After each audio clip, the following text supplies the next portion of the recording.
by a woman who described the Republican Party platform as a platform. 미국 국방부 전략 분석실 한복판, 한 고위 분석가가 한국을 정면으로 조롱했습니다. 그 발언은 즉시 전 세계 뉴스 헤드라인에 등장했고 결국 펜타곤은 한 사람을 조용히 한국으로 보내게 되는데요. 그의 임무는 단 하나. 한국이 진짜로 핵무기를 만들 수 있는지 확인하라. 그리고 그가 비밀리에 도착한 한국에서 목격한 건 세계 어디에도 없던 기술, 상상을 뛰어넘는 설계, 그리고 3개월 내 실전 배치가 가능한 무언가였습니다. 이후 펜타곤으로 돌아온 그는 강력하게 경고했죠. 대체 무슨 일이 일어났었던 건지 지금부터 그 충격적인 실화의 전말을 공개합니다. 한 미국 남성의 사연입니다. 안녕하세요. 저는 미국 국방부 전략 분석가 마이클 존스입니다. 지금은 펜타곤에서 아시아 지역 군사력 평가를 담당하고 있죠. 최근 이곳에서는 재밌는 주제가 나오고 있습니다. 바로 한국이죠. 요즘 들어 한국의 국방이 떠오르고 있거든요. 물론 처음에는 말도 안 된다고 생각했지만 저는 중립적인 입장을 유지하려 노력했습니다. 하지만 제 동료 앤드류 레이는 완전히 달랐죠. 그는 한국에 대해 터무니없는 편견을 가지고 있었어요. 회의 때마다 한국의 군사력을 폄하하고 기술력을 의심했습니다. 게다가 한국에 대한 언급이 많아질수록 그의 비판은 더욱 신랄해졌어요. 그리고 며칠 뒤에 긴급회의에서 그 주장은 결국 빛을 발했죠. 그날 회의실에는 긴급회의인 만큼 이미 여러 동료들이 모여 있었습니다. 그때 정보국에서 충격적인 보고서가 올라왔어요. 바로 한국이 비밀리에 핵무기 개발 능력을 갖추었다는 내용이었습니다. 그 순간 갑자기 앤드류가 보고서를 테이블 위에 내던졌어요. 그의 얼굴은 분노로 일그러져 있었죠. 한국은 절대 핵무기를 만들 수 없습니다. 그들은 그저 미국 기술에 열등한 모방자에 불과합니다. 한국인들이 독자적인 핵기술을 개발한다고요? 대체 무슨 재능으로요? 앤드류는 조롱하듯 웃으며 말을 이었습니다. 그들의 과학 수준은 아직도 80년대에 머물러 있다고 봐도 무방해요. 그런데 핵무기라니. 그냥 지금처럼 노래나 주구장창 부르라고 하시죠. 앤드류의 도넘은 발언에 다른 분석가들은 놀란 표정으로 서로를 바라봤습니다. 몇몇이 불편해할 정도로 너무 극단적이었거든요. 저는 분위기를 조금 가라앉히기 위해 조심스럽게 앤드류의 주장에 반박했어요. 보고서에는 상당히 구체적인 증거들이 있다고 언급했죠. 그러자 앤드류는 비웃듯 고개를 저었어요. 마이클 씨, 이 보고서는 한국 열등감 있는 기자들이 꾸며낸 거짓말입니다. 그들은 항상 자신들의 역량을 과대평가하니까요. 기술적으로 미국의 그림자에 불과한 나라가 핵무기를 만들 수 있다고요? 지금 당장 북한과 전쟁을 한다고 생각해보세요. 그들은 미국 없이는 단 하루도 살아남을 수 없습니다.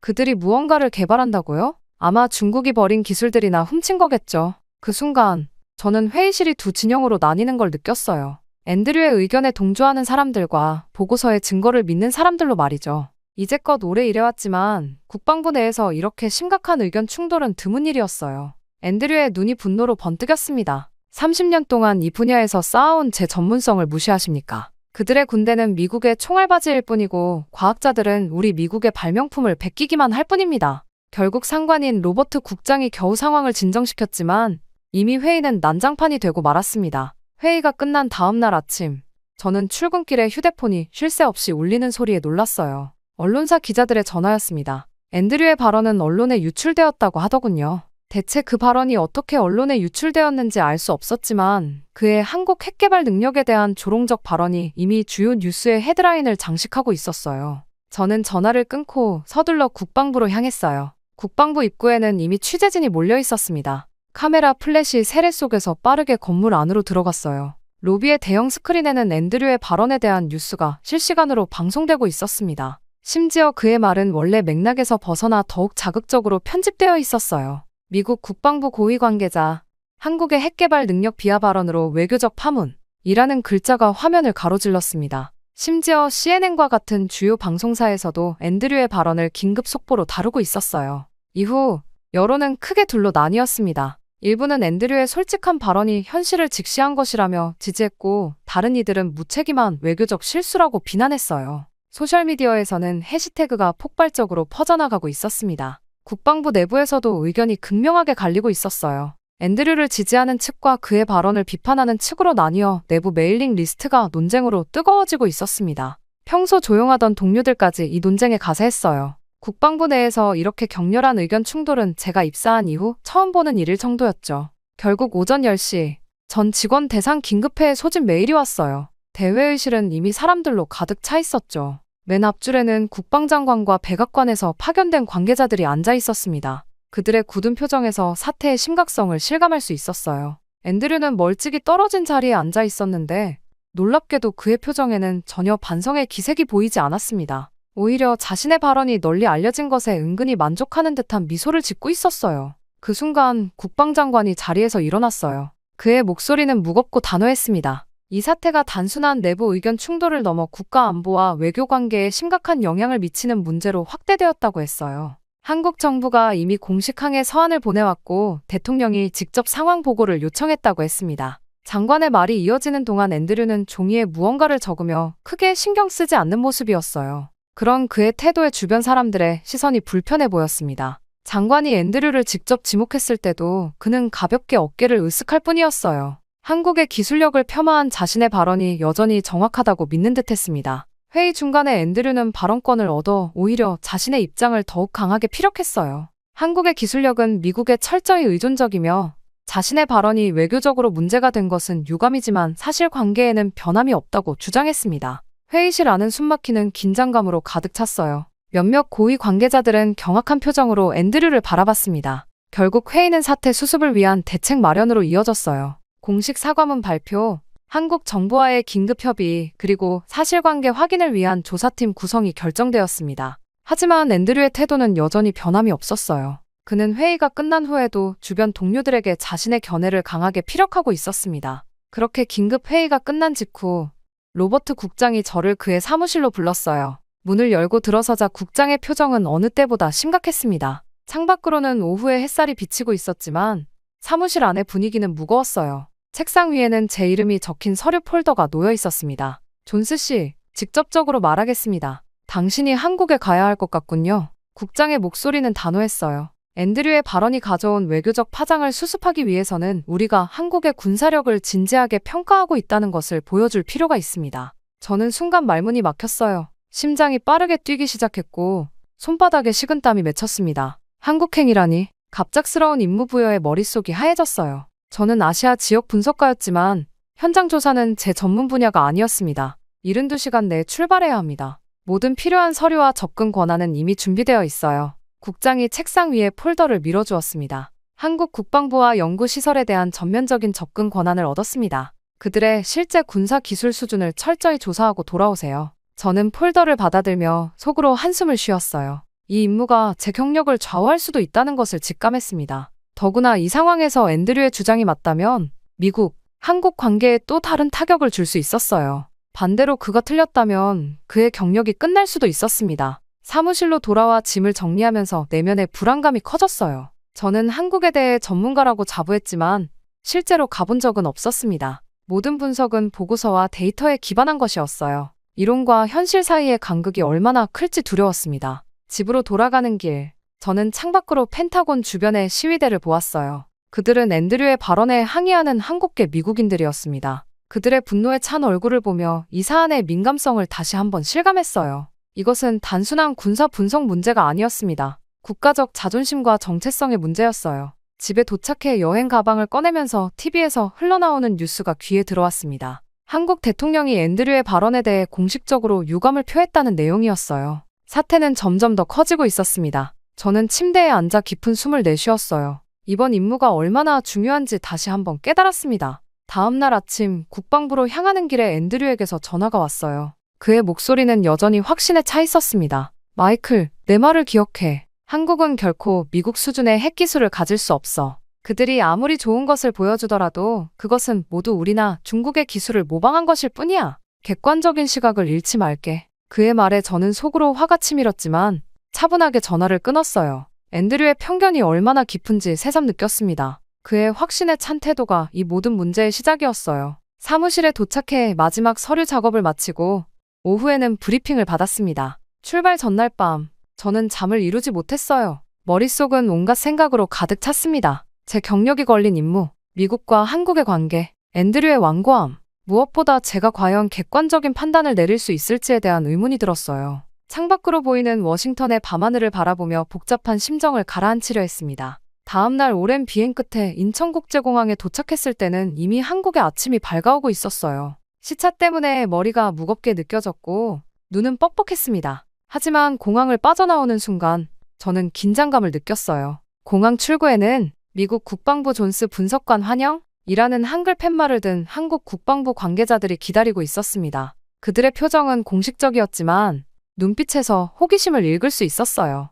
검은색 세단에 올라타자 차 안은 조용했습니다. 차창 밖으로 서울로 향하는 고속도로의 풍경이 빠르게 지나갔어요. 도로 양쪽으로 펼쳐진 현대적인 건물들과 잘 정비된 기반 시설이 눈에 들어왔습니다. 앤드류의 말과는 다르게 제가 보는 한국은 첨단 기술의 나라였어요. 한국 국방부에 도착하자 엄격한 보안 절차가 기다리고 있었습니다. 여러 검문소를 지나 지하 주차장으로 향했어요. 제 손바닥은 긴장으로 축축했고 심장은 빠르게 뛰고 있었습니다. 오늘부터 앤드류의 주장이 사실인지 직접 확인하게 될 거라는 생각에 입안이 바짝 말랐어요. 회의실에서 한국 측 담당자인 김 박사를 만났습니다. 그의 영어는 완벽했고 태도는 전문적이었어요. 김 박사는 오늘의 일정을 간략히 설명했습니다. 첫 방문지는 대전에 위치한 방위산업연구소였어요.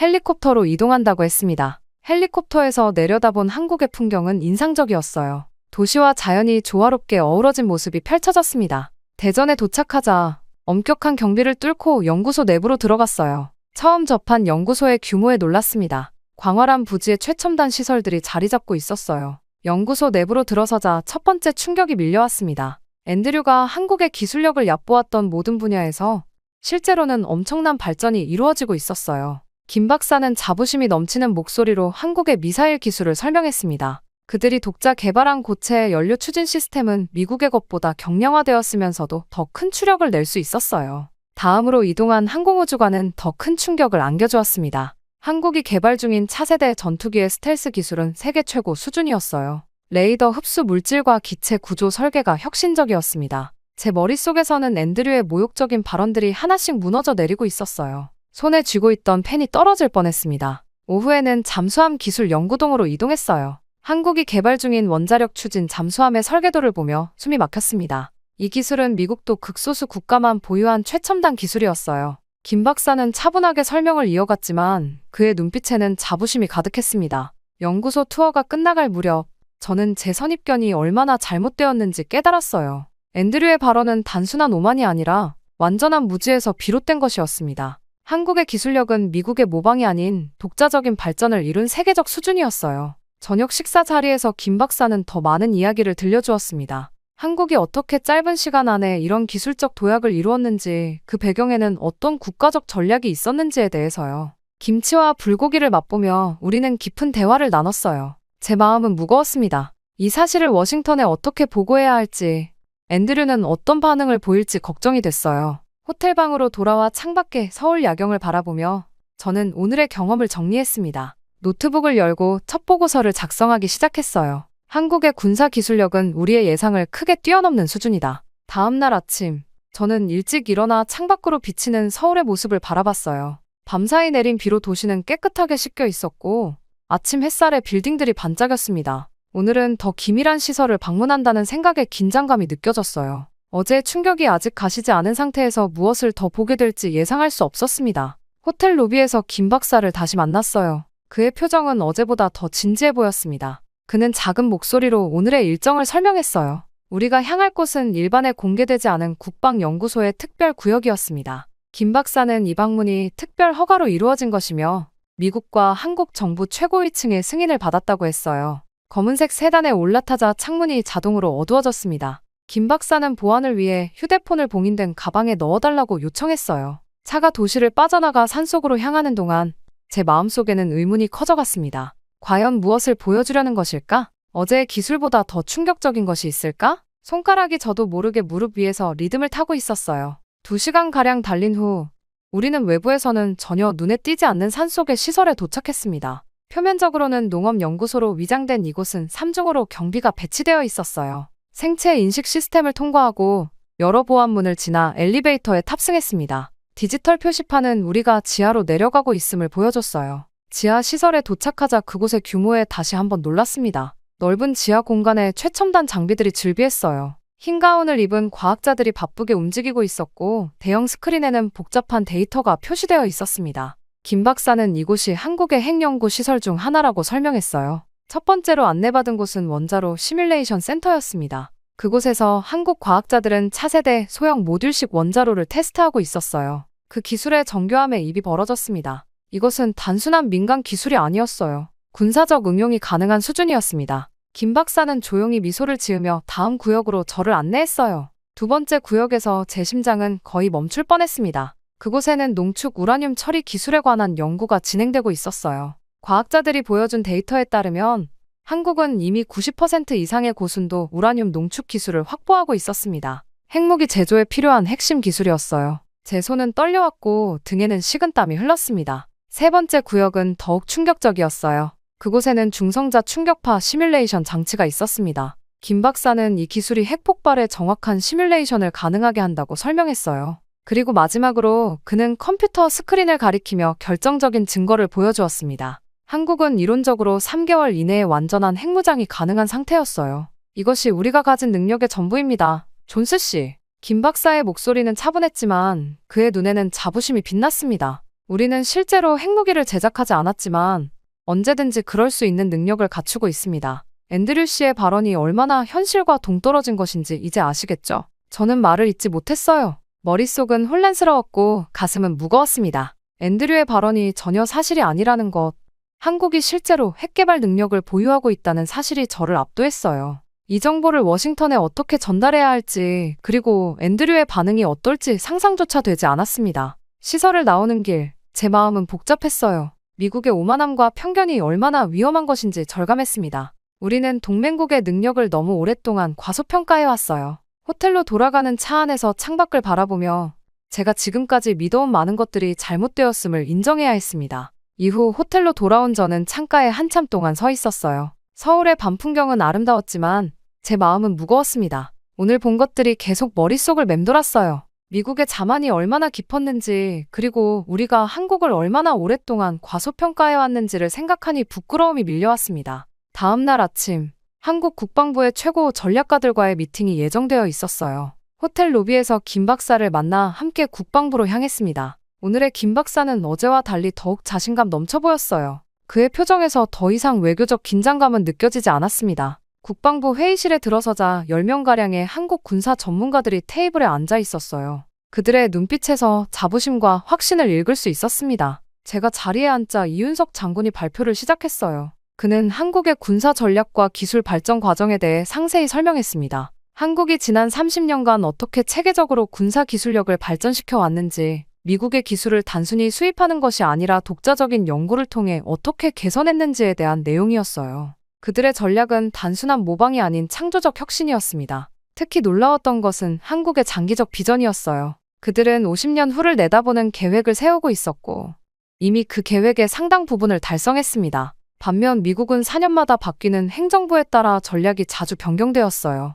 한국의 일관된 접근법은 제게 깊은 인상을 주었습니다. 점심시간에는 한국 공군의 박 대령과 개인적인 대화를 나눌 기회가 있었어요. 그는 미국에서 훈련받은 경험이 있었고, 양국의 군사 문화 차이에 대해 흥미로운 관점을 제시했습니다. 미국은 기술적 우위를 당연시합니다. 하지만 우리는 항상 더 나은 방법을 찾아야 했죠. 그것이 우리의 강점입니다. 오후 세션에서는 한국의 사이버 방어 시스템에 대한 브리핑이 있었어요. 그들의 사이버 보안 역량은 세계 최고 수준이었습니다. 북한의 지속적인 사이버 공격에 대응하며 발전시킨 기술력이었어요. 미국도 배울 점이 많았습니다. 하루 종일의 미팅을 마치고 호텔로 돌아오는 길, 제 마음은 복잡했어요. 한국 전문가들과의 대화는 제 생각을 완전히 바꿔놓았습니다. 그들의 전문성과 자신감, 그리고 장기적 비전에 깊은 존경심이 생겼어요. 동시에 미국의 오만함에 대한 부끄러움이 커졌습니다. 호텔방에 돌아와 워싱턴에 보낼 보고서를 작성하기 시작했어요. 첫 문장을 쓰면서 가슴이 무거웠습니다. 미국은 한국의 군사적 역량을 심각하게 과소평가해왔습니다. 이 보고서가 어떤 파장을 일으킬지 알 수 없었지만 진실을 있는 그대로 전달하는 것이 제 의무였어요. 이후 미국으로 돌아오는 비행기 안에서 저는 최종 보고서를 마무리했어요. 창밖으로 태평양의 푸른 수평선이 끝없이 펼쳐져 있었습니다. 제 손가락은 키보드 위에서 망설임 없이 움직였어요. 더 이상 혼란은 없었습니다. 한국에서 본 것들은 너무나 명확했고 그 사실을 있는 그대로 전달하는 것이 제 의무였어요. 워싱턴 덜레스 공항에 도착했을 때 저를 기다리고 있던 것은 로버트 국장과 국방부 고위 관계자들이었습니다. 그들의 표정은 긴박해 보였어요. 김 박사의 허락을 받아 한국에서 찍은 몇몇 사진과 데이터를 미리 보안 채널을 통해 전송했었는데 그것이 이미 상당한 파장을 일으킨 듯했습니다. 국방부로 직행하는 차 안에서 로버트 국장은 제 어깨를 두드렸어요. 존스, 당신의 보고서가 백악관까지 올라갔소. 대통령이 직접 검토했다오. 그의 목소리에는 긴장감이 묻어 있었습니다.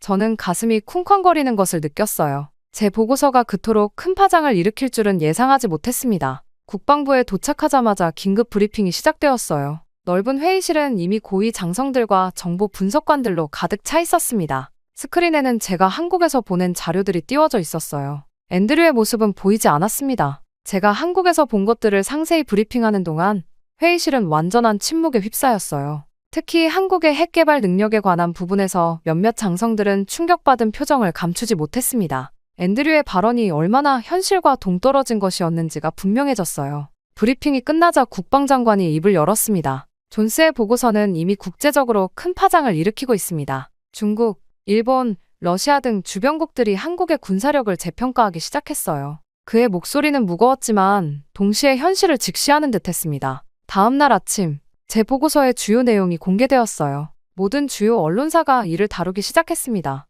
한국, 핵개발 능력 보유 확인, 미국 국방부 분석가, 한국 군사력 재평가 촉구 같은 헤드라인이 뉴스를 장식했어요. 국제사회의 반응은 즉각적이었습니다. 중국 외교부는 긴급 성명을 발표하며 한국의 핵개발 능력에 대한 우려를 표명했어요. 일본은 한국과의 안보 협력 강화를 제안했고, 러시아는 한반도 정세에 대한 새로운 접근을 시사했습니다. 북한은 예상대로 강경한 비난 성명을 발표했어요. 가장 놀라운 것은 유럽 국가들의 반응이었습니다. 프랑스와 영국은 한국과의 군사기술 협력 가능성을 언급했고, 독일은 아시아 태평양 지역에서의 새로운 외교 정책을 검토하기 시작했어요. 한국은 하루아침에 국제사회에서 주목받는 군사 강국으로 부상했습니다. 앤드류는 결국 공식 사과문을 발표했어요. 그의 표정은 TV 화면을 통해 보기에도 굳어 있었습니다. 자신의 발언이 잘못된 정보에 기반했음을 인정하고 한국의 군사적 역량을 과소평가한 것에 대해 사과했어요. 그러나 그의 경력에 이미 큰 타격이 가해진 것은 분명해 보였습니다. 이후 국회 청문회 당일 아침, 저는 거울 앞에서 넥타이를 매며 깊은 숨을 내쉬었어요. 오늘의 증언이 제 경력뿐 아니라 미국의 동아시아 정책에 큰 영향을 미칠 것이라는 사실이 부담으로 다가왔습니다. 거울에 비친 제 얼굴은 한국 방문 전보다 더 진지해 보였어요. 짧은 기간이었지만 한국에서의 경험은 저를 완전히 다른 사람으로 변화시켰습니다. 국회의사당으로 향하는 차 안에서 창밖을 바라보며 마지막으로 증언 내용을 정리했어요. 제가 본 것들, 느낀 것들, 그리고 배운 교훈들. 무엇보다 미국의 오만함이 가져올 수 있는 위험성에 대해 경고하고 싶었습니다. 청문회장에 들어서자 수많은 카메라 플래시가 터졌어요. 방청석은 의원들뿐만 아니라 외국 대사관 관계자들로 가득 차 있었습니다. 한국 대사도 앞자리에 앉아 있었어요. 그의 눈빛에서 기대감을 읽을 수 있었습니다. 증언대에 앉아 선서를 마친 후 저는 준비해온 서류를 펼쳤어요. 손끝이 미세하게 떨리는 것을 느꼈지만 마음은 확고했습니다. 제가 목격한 진실을 있는 그대로 전달하는 것이 제 의무였어요. 존경하는 의원 여러분, 제 목소리는 차분했지만 단호했습니다. 한국의 군사기술 역량에 대한 제 조사 결과를 말씀드리겠습니다. 결론부터 말씀드리자면 우리는 한국을 심각하게 과소평가해왔습니다. 청문회장은 숨막히는 침묵에 휩싸였어요. 저는 한국에서 본 첨단 미사일 기술, 스텔스 전투기 개발 현황 그리고 잠수함 기술에 대해 상세히 설명했습니다. 의원들의 표정이 놀라움에서 걱정으로 바뀌는 것이 보였어요. 가장 중요한 발견은 제 목소리가 잠시 떨렸습니다. 한국이 이론적으로 3개월 이내에 핵무장이 가능한 기술적 역량을 갖추고 있다는 사실입니다. 물론 한국 정부는 핵 확산 금지 조약을 준수하고 있으며 실제 핵무기 제조 의도는 없음을 분명히 했습니다. 청문회장은 술렁이기 시작했어요. 몇몇 의원들은 놀란 표정으로 서로를 바라봤고 일부는 급하게 메모를 적었습니다. 질문 시간이 시작되자 다양한 의견과 우려가 쏟아졌어요. 마지막 발언 기회가 주어졌을 때 저는 깊은 숨을 들이쉬었습니다. 이것이 제가 진정으로 전하고 싶은 메시지였어요. 한국을 결코 얕보아선 안 됩니다. 우리에게 진정 필요한 것은 한국처럼 겸손하게 준비하고 끊임없이 발전하려는 자세입니다. 미국의 기술적 우월성은 영원히 보장된 것이 아닙니다. 우리가 오만해질수록 다른 나라들은 조용히 그리고 철저히 준비하고 있습니다. 한국의 사례는 우리에게 중요한 교훈을 줍니다. 제 증언이 끝난 후 한국 대사가 다가와 조용히 감사의 인사를 전했어요. 그의 눈빛에는 진심 어린 존중이 담겨 있었습니다. 워싱턴으로 돌아오는 길, 저는 이번 경험이 제 인생의 전환점이 되었음을 확신했어요. 앤드류의 오만함과 한국의 겸손함 사이에서 저는 진정한 강국의 의미를 배웠습니다. 정말 믿을 수 없는 일이 벌어졌습니다. 최근 미국 명문고등학교에서 학생들과 교사 사이에 거센 논쟁이 벌어지며 미국 교육부가 완전히 뒤집어졌다고 합니다. 놀라운 건 그 중심에 한국이 있다는 점인데요. 한국이라면 코웃음치던 그들의 태도는 한 번의 수학여행 이후로 완전히 뒤바뀌었다고 합니다. 심지어 한 학생은 이런 발언까지 했다고 하죠.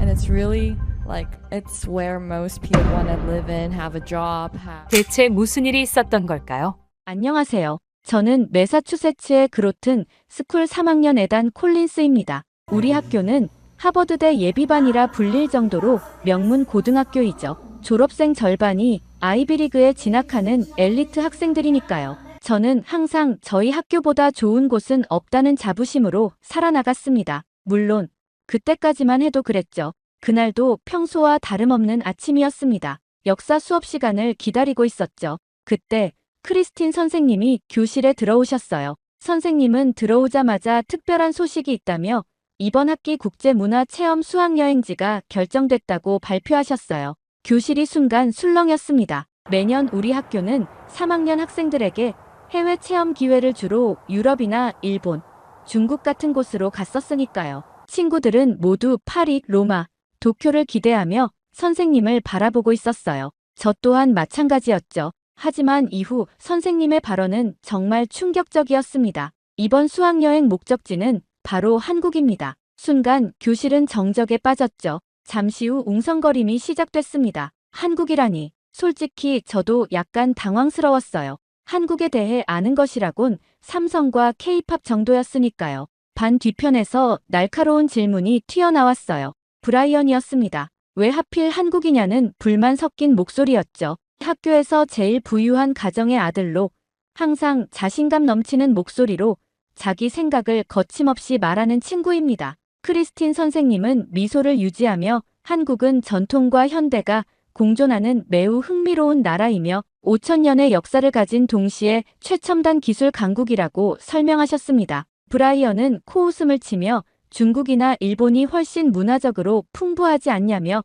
한국이 뭐가 있냐는 투로 반문했어요. 선생님의 표정이 살짝 굳었죠. 하지만 곧 침착하게 각 나라마다 고유한 가치가 있으며 이번 여행은 새로운 시각을 넓히는 기회가 될 거라고 말씀하셨습니다. 그때 옆자리에 앉은 소피아가 제게 제 생각을 묻는 눈빛을 보냈어요. 솔직히 저는 한국에 대해 깊이 생각해 본 적이 없었습니다. 뉴스에서 가끔 들리는 북한 문제, 유튜브에서 보는 BTS 같은 아이돌 그룹, 그리고 삼성과 현대 정도가 제가 아는 전부였죠. 중립적인 입장을 취하는 게 최선이라 생각했습니다. 소피아에게 잘 몰라서 뭐라 못하겠고 가보면 알게 될 거라고 말했어요. 브라이언은 제 대답을 듣고 비웃듯 제게 진짜 그렇게 생각하냐며 한국은 다 짝퉁의 가짜고 BTS 같은 거나 좋아하는 나라라 별 볼 일 없다고 말했습니다. 그 말에 교실 앞쪽에서 한국계 미국인인 제니가 고개를 돌렸습니다.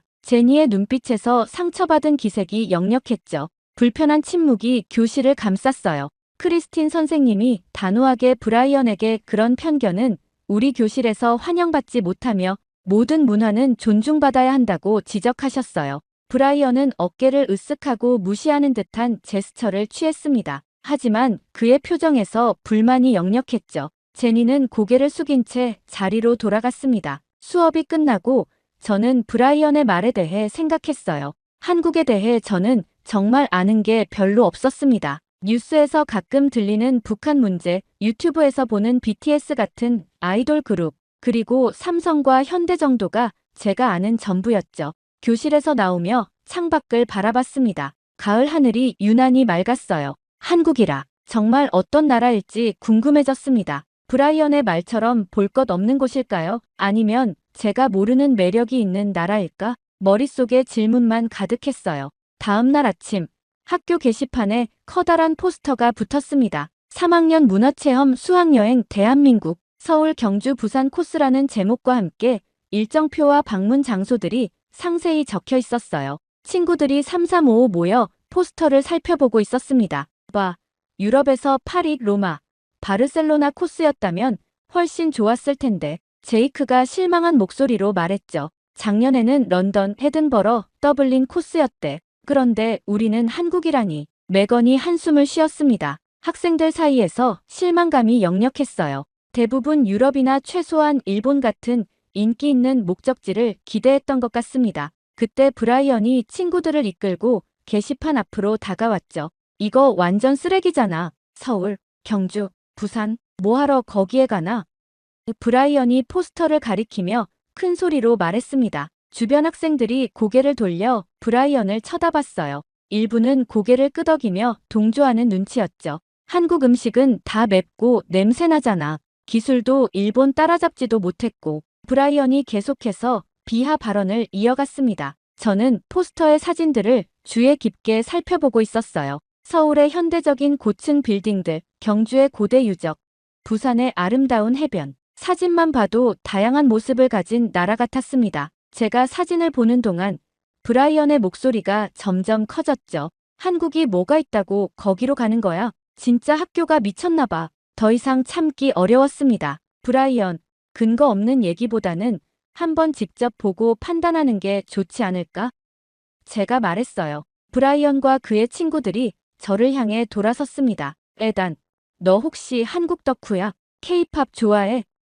브라이언이 비웃듯 물었죠. 그런 거 아니야. 그냥 가보지도 않은 나라를 판단하는 건 좀 이른 것 같아서. 제가 침착하게 대답했습니다. 그때 크리스틴 선생님이 복도에 나타나셨어요. 무슨 토론을 그렇게 열심히 하고 있나요? 브라이언이 한국 수학여행에 대해 불평하고 있었어요. 매건이 말했습니다. 크리스틴 선생님은 브라이언을 잠시 바라보시더니 제게로 시선을 옮기셨죠. 에단, 넌 어떻게 생각해? 아직 잘 모르겠어요. 한국에 대해 아는 게 별로 없어서요. 가서 직접 보고 판단하는 게 좋을 것 같습니다. 솔직하게 답했어요. 선생님은 밝게 웃으셨습니다. 에단, 넌 중립적인 시각이 좋구나. 혹시 여행 후에 소감문을 써보는 건 어떨까? 내 관점이 흥미로울 것 같아. 브라이언은 코웃음을 치며 자리를 떠났어요. 그의 친구들도 따라갔죠. 하지만 몇몇 학생들은 남아 포스터의 일정을 더 자세히 살펴보기 시작했습니다. 그렇게 수학여행이 일주일 앞으로 다가왔습니다. 학교 전체가 분주한 분위기에 휩싸였어요. 복도마다 여행 준비물 리스트가 붙어있고 모든 학생들이 짐 싸는 이야기로 술렁이고 있었죠. 하지만 한국 여행에 대한 반응은 여전히 엇갈렸습니다. 저는 도서관에서 한국에 관한 책들을 몇 권 찾아 읽고 있었어요. 역사책에서는 한국 전쟁 후 폐허에서 경제 강국으로 성장한 과정을 설명하고 있었습니다. 이런 급속한 발전이 단기간에 가능했다는 게 놀라웠죠. 소피아가 옆자리에 앉으며 여행 준비는 잘 되어가는지 물었습니다. 기본적인 것들은 다 챙겼다고 대답했어요. 소피아는 한국어 인사말 몇 개를 배우고 있다며 밝게 웃었죠. 소피아는 다른 학생들과 달리 이번 여행에 진심으로 기대하는 것 같았습니다. 그녀의 열정이 부러웠어요. 저는 아직도 중립적인 입장이었지만 최소한 열린 마음으로 접근하려고 노력하고 있었습니다. 도서관을 나와 교실로 향하는 길에 브라이언과 그의 친구들이 모여있는 것을 보았어요. 그들은 여전히 한국 여행에 대해 불평하고 있었습니다. 브라이언은 부모님께 항의했지만 소용없었다며 불만을 토로하고 있었죠. 여행에 불참하면 성적에 영향을 준다고 하여 어쩔 수 없이 가야 한다고 한숨을 쉬었습니다. 그들은 제가 지나가는 것을 보고 갑자기 대화를 멈췄어요. 불편한 침묵이 흘렀죠. 저는 무시하고 지나가려 했지만 브라이언이 제 이름을 불렀습니다. 진짜 이번 여행이 괜찮다고 생각하느냐는 질문이었어요. 잠시 생각한 후 솔직히 아직 모르겠지만 한국이 생각보다 흥미로운 나라일 수도 있다고 대답했어요. 브라이언은 눈을 굴리며 한국은 그냥 K-팝과 김치밖에 없다며 비웃었습니다. 더 이상 대화를 이어갈 이유가 없다고 느꼈죠. 말없이 교실로 향했습니다. 여행 전날 우리는 학교 강당에 모였어요. 크리스틴 선생님과 여행 인솔 교사들이 최종 안내사항을 전달하고 있었습니다. 다음 날 아침 5시에 학교 정문 앞에서 만나자는 당부와 함께 짐무게 제한, 비행기 내 행동 수칙, 현지 에티켓 등 다양한 안내가 이어졌죠. 강당 안은 긴장감과 설렘이 뒤섞인 분위기였습니다. 마지막으로 선생님께서 중요한 말씀을 하셨습니다. 이번 여행은 단순한 관광이 아니라 문화체험이니 열린 마음으로 한국 문화를 존중하며 배우는 시간이 되길 바란다고 강조하셨어요. 강당을 나오는 길에 제니가 제게 다가왔습니다. 한국에 대해 조사 중이라고 들었으니 도움이 필요하면 말해달라고 따뜻하게 제안했어요. 고맙다고 대답했죠. 제니의 친절한 마음이 와닿았습니다. 다음 날 아침, 공항으로 향하는 버스에 올랐어요. 브라이언은 맨 뒷자리에 앉아 음악을 크게 틀어놓고 있었습니다. 창밖으로 보이는 새벽 풍경을 바라보며 생각했어요. 이제 정말 한국으로 가는구나. 과연 그곳은 어떤 모습일까? 공항에 도착하고 체크인과 보안 검색을 마쳤습니다. 탑승구 앞에서 브라이언이 갑자기 제 옆에 서더니 작은 목소리로 3초 안에 후회하게 될 거라고 말했어요. 마침내 14시간의 긴 비행 끝에 인천국제공항에 도착했습니다. 창문 너머로 보이는 공항은 상상했던 것보다 훨씬 현대적이었어요. 유리와 철골 구조의 웅장한 건물이 눈앞에 펼쳐졌죠. 비행기에서 내리자 브라이언이 눈살을 찌푸리며 주변을 둘러보고 있었습니다. 아마 투박하고 낙후된 시설을 기대했던 모양이에요. 하지만 그의 표정에서 미묘한 당혹감이 느껴졌죠. 입국 심사장으로 향하는 길에 자동 안내 시스템이 영어와 한국어로 방향을 안내했습니다. 놀랍게도 입국 심사는 빠르고 효율적이었어요. 미국 공항에서 1시간 넘게 기다리던 기억과 달리 여기선 10분 만에 모든 절차가 끝났습니다. 이게 말이 돼? 브라이언이 작은 목소리로 중얼거렸죠. 저도 솔직히 놀랐어요. 입국 심사관은 유창한 영어로 간단한 질문을 던지고 친절하게 웃으며 여권의 도장을 찍어주었습니다. 수화물을 찾으러 가는 길에 공항 곳곳에 설치된 첨단 시스템들이 눈에 띄었어요. 디지털 안내 스크린, 자동화된 카트 반납 시스템, 심지어 로봇 안내원까지 있었습니다. 소피아가 감탄하며 로봇과 사진을 찍기도 했죠. 우리 학교 기술 수업에서 배운 것보다 더 발전된 시스템이네요. 제니가 제 옆에서 말했습니다. 저도 동의할 수밖에 없었어요. 특히 인상적이었던 것은 공항 전체에 제공되는 무료 와이파이였습니다. 미국에서는 공항 와이파이가 불안정하거나 유료인 경우가 많았는데 여기서는 연결하자마자 빠른 속도로 작동했죠. 에단, 너도 한국이 이렇게 발전했을 줄 몰랐지? 소피아가 물었어요. 솔직히 인정할 수밖에 없었습니다. 제가 상상했던 한국의 모습과는 달랐어요. 브라이언도 멀리서 스마트폰을 만지작거리며 당황한 표정을 짓고 있었죠. 공항을 나와 우리를 기다리고 있던 관광버스에 탑승했습니다. 한국인 가이드 미나 씨가 밝은 미소로 우리를 맞이했어요. 유창한 영어로 소개하며 서울로 향하는 동안 한국에 대한 기본 정보를 알려주겠다고 했습니다. 창밖으로 펼쳐지는 풍경이 점점 도심으로 바뀌었어요. 고층 빌딩들, 깔끔한 도로, 녹지 공간이 조화롭게 어우러진 모습이 인상적이었습니다. 미나 씨의 설명에 따르면 서울은 1,000만 명이 넘는 인구가 사는 메가시티지만 도시 곳곳에 산과 공원, 한강이 있어 자연과 도시가 공존한다고 했죠. 첫 일정은 홍대 지역 탐방이었습니다. 젊음의 에너지가 넘치는 거리에 내리자 다양한 상점들과 카페, 거리 예술가들이 눈에 들어왔어요. 미나 씨는 이곳이 K-팝과 한국 젊은이 문화의 중심지라고 설명했습니다. 브라이언도 슬쩍 관심을 보이기 시작했어요. 특히 거리의 다양한 패션과 음식 가게들을 유심히 살펴보는 모습이었습니다. 그가 무언가 사진을 찍는 것도 보였죠. 홍대 카페에서 짧은 휴식을 취한 후 북촌 한옥마을로 이동했습니다. 현대적인 도시에서 갑자기 전통 가옥들이 즐비한 골목으로 들어서자 마치 시간 여행을 한 듯한 느낌이 들었어요. 와, 이건 정말 인스타그램에 올릴 만하다. 소피아가 감탄했습니다. 저도 조용히 동의했어요. 현대와 전통이 이렇게 가까이 공존하는 모습이 놀라웠습니다. 이것이 한국의 매력인지도 모르겠다는 생각이 들었죠. 첫날의 마지막 일정으로 경복궁을 방문했습니다. 해가 저물기 시작할 무렵 고궁의 웅장한 모습은 생각보다 훨씬 인상적이었어요. 호텔로 돌아가는 버스 안에서 크리스틴 선생님이 물었습니다. 여러분, 첫인상은 어때요? 반 친구들의 대답은 대부분 긍정적이었어요. 심지어 브라이언도 조용히 앉아 창밖을 바라보며 생각에 잠긴 모습이었습니다. 둘째 날 아침, 호텔 조식을 마친 후 서울 지하철을 타보는 일정이 시작됐습니다. 지하철역으로 향하는 길에 미나 씨는 서울 대중교통 시스템이 세계적으로 인정받는 효율성을 자랑한다고 설명했어요. 지하철역에 들어서자 깔끔하게 정돈된 플랫폼과 디지털 안내판이 눈에 들어왔습니다. 특히 인상적이었던 것은 승강장과 열차 사이에 설치된 스크린도어였죠. 안전을 위한 시설이라고 미나 씨가 설명했어요. 전자교통카드를 받아 게이트를 통과하는 과정도 매우 간단했습니다. 지하철 내부는 놀라울 정도로 깨끗했고 냉방도 잘 되어 있었어요. 가장 충격적인 건 지하철 안에서도 휴대폰이 끊김없이 잘 작동한다는 점이었죠.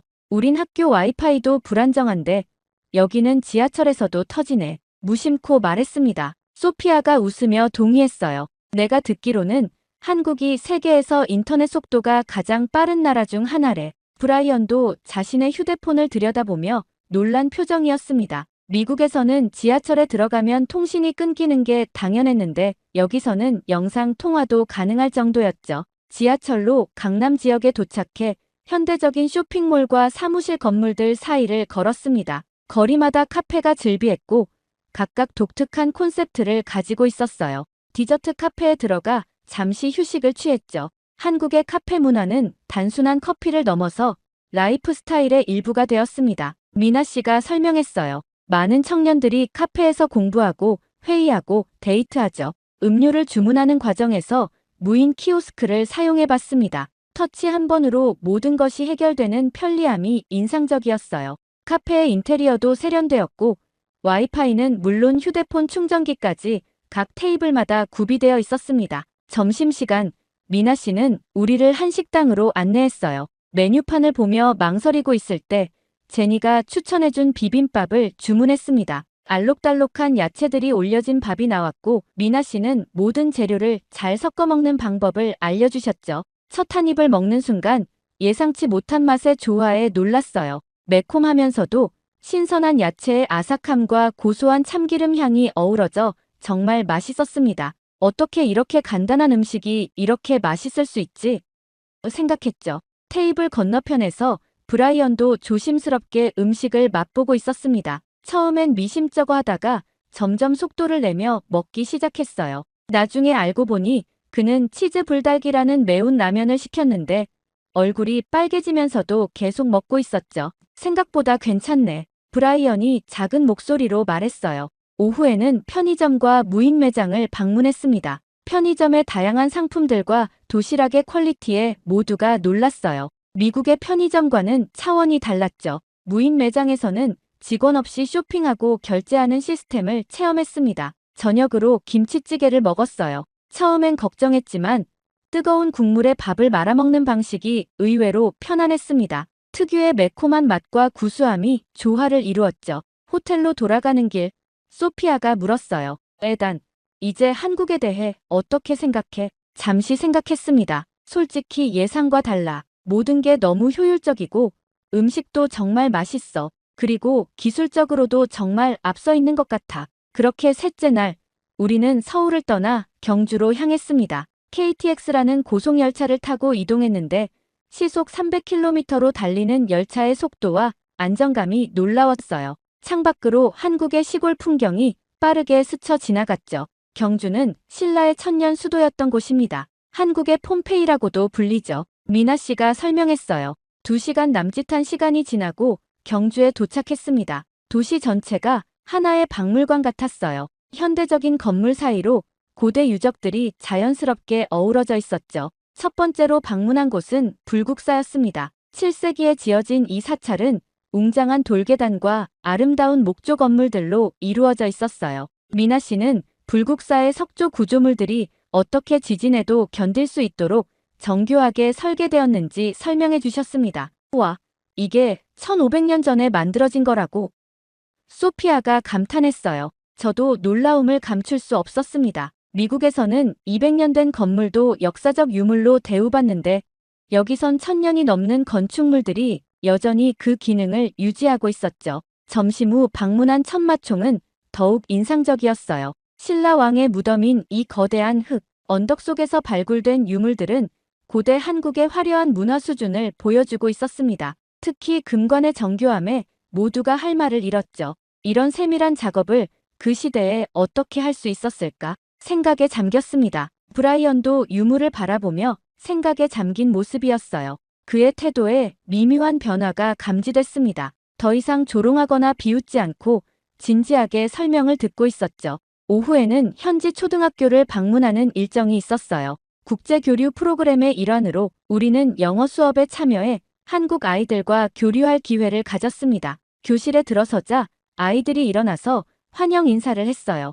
그들의 밝은 미소와 호기심 가득한 눈빛이 인상적이었습니다. 준비해온 미국 문화 소개와 간단한 게임을 함께하며 시간을 보냈죠. 특히 인상적이었던 것은 아이들의 예의 바른 태도였어요. 선생님의 말씀에 경청하고 서로를 배려하는 모습이 자연스러웠습니다. 수업이 끝난 후에는 아이들이 자발적으로 교실을 깨끗이 정리하는 모습도 보였죠. 미국에선 보기 힘든 광경인데 브라이언이 작은 목소리로 말했어요. 저도 동의했습니다. 특히 한 작은 남학생이 제게 다가와 서툰 영어로 질문하던 모습이 기억에 남았어요. 그 아이는 질문을 하기 전에 정중하게 허리를 굽혀 인사를 했고 대화가 끝난 후에도 예의 바르게 감사 인사를 전했습니다. 학교를 나오는 길에 크리스틴 선생님이 물었어요. 여러분, 오늘 경험은 어땠나요? 아이들이 너무 귀여웠어요. 그리고 정말 예의 바르더라고요. 소피아가 말했습니다. 브라이언도 조용히 고개를 끄덕였어요. 그는 한 아이가 직접 그려준 그림을 조심스럽게 가방에 넣고 있었죠. 저녁 경주의 전통 한옥 숙소에 머물며 하루를 마무리했습니다. 창밖으로 보이는 밤하늘의 별들이 유난히 밝게 빛나고 있었어요. 일기장을 꺼내 오늘의 감상을 적었습니다. 역사의 깊이와 사람들의 따뜻함이 공존하는 나라. 한국은 내가 상상했던 것보다 훨씬 더 복합적이고 매력적인 곳이다. 그렇게 경주에서의 일정을 마치고 부산으로 이동했습니다. 해안도시 부산은 또 다른 매력을 가진 곳이었어요. 해운대 해변을 걸으며 시원한 바닷바람을 맞았죠. 광안대교의 웅장한 모습과 활기찬 자갈치 시장도 인상적이었습니다. 하지만 곧 여행의 마지막 날, 서울로 돌아갈 시간이 되었어요. 서울로 돌아오는 열차 안에서 창밖 풍경을 바라보며 지난 며칠간의 경험을 돌이켜봤습니다. 처음 한국에 왔을 때의 막연한 편견과 지금 느끼는 감정은 확연히 달랐어요. 이 나라는 제가 상상했던 것보다 훨씬 더 다양한 모습을 가지고 있었죠. 서울에 도착해 마지막 저녁은 한강변 공원에서 보내기로 했습니다. 미나 씨는 우리를 한강변의 아름다운 전망대로 안내했어요. 석양에 물든 한강과 서울의 야경이 펼쳐졌죠. 도시 전체가 반짝이는 불빛으로 가득했습니다. 여러분, 오늘은 여행의 마지막 밤이니 소감을 나누는 시간을 가져볼까요? 크리스틴 선생님이 제안하셨어요. 우리는 둥글게 모여 앉았습니다. 소피아가 먼저 말했죠. 저는 한국이 정말 놀라웠어요. 특히 전통과 현대가 어떻게 조화를 이루는지가 인상적이었습니다. 제니도 동의했어요. 저는 한국계 미국인으로서 제 뿌리에 대해 더 자랑스러워졌어요. 미국에서 보는 한국과 실제 한국은 정말 달랐습니다. 몇몇 친구들이 더 이야기를 나눈 후 크리스틴 선생님이 제게 물었어요. 에단, 너의 생각은 어때? 잠시 망설였습니다. 그동안 느꼈던 감정들을 정리하려고 했죠. 한국은 제가 알던 모습이 아니었어요. 처음에는 잘 몰라서 중립적인 입장이었지만 이곳에서 보낸 시간이 제 시각을 완전히 바꿔놓았습니다. 삶의 방식이 다르지만 그 속에 배울 게 정말 많았어요.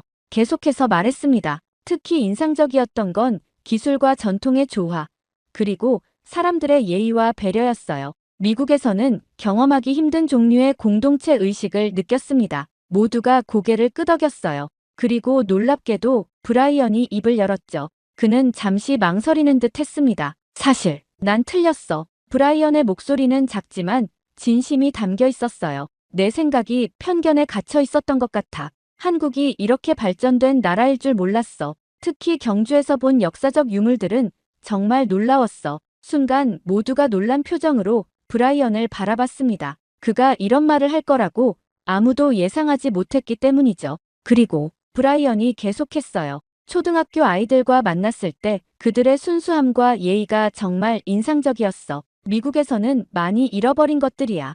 크리스틴 선생님이 따뜻한 미소를 지으셨습니다. 브라이언, 정말 진심 어린 소감이구나. 여행의 진정한 가치는 바로 이런 것이란다. 새로운 시각으로 세상을 볼 수 있게 되는 것. 밤이 깊어가는 한강변에서 우리는 각자의 생각을 나누며 한국에서의 마지막 밤을 보냈어요. 서울의 야경은 점점 더 아름답게 빛났고 우리의 마음속에도 새로운 불빛이 켜진 것 같았습니다. 호텔로 돌아가는 버스 안, 창밖을 바라보며 생각했어요. 이 여행은 단순히 다른 나라를 방문한 것이 아니라 제 시야를 넓히고 편견을 깨뜨리는 소중한 경험이었습니다. 미국으로 돌아가면 많은 사람들에게 진짜 한국의 모습을 알려주고 싶다는 생각이 들었죠. 드디어 인천국제공항에서 미국으로 돌아가는 비행기를 기다리며 마지막으로 한국 땅을 밟고 있었습니다. 공항 면세점에서 친구들은 저마다 기념품을 고르느라 바빴어요. 저도 가족들을 위한 작은 선물들과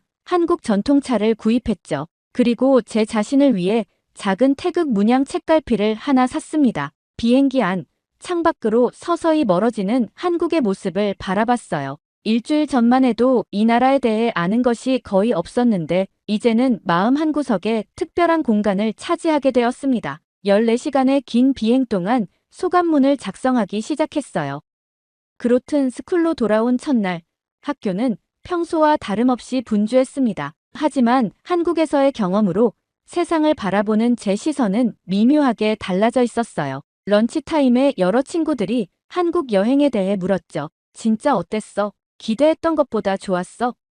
제이크가 물었습니다. 솔직히 말하면 기대 이상이었어. 특히 기술 수준이 놀라웠어. 지하철에서도 인터넷이 엄청 빨랐고 모든 것이 효율적으로 돌아가더라. 답했어요. 먹을 만한 음식은 있었어? 매건이 궁금해했습니다. 처음엔 걱정했는데 의외로 다양하고 맛있었어. 비빔밥이라는 건강식도 있고 매운 음식도 있고 브라이언은 치즈 불닭에 완전 빠졌더라. 말하며 웃었죠. 브라이언의 이름이 나오자 모두가 놀란 표정이었습니다. 브라이언이, 그 한국 여행을 못마땅해 하던 브라이언이.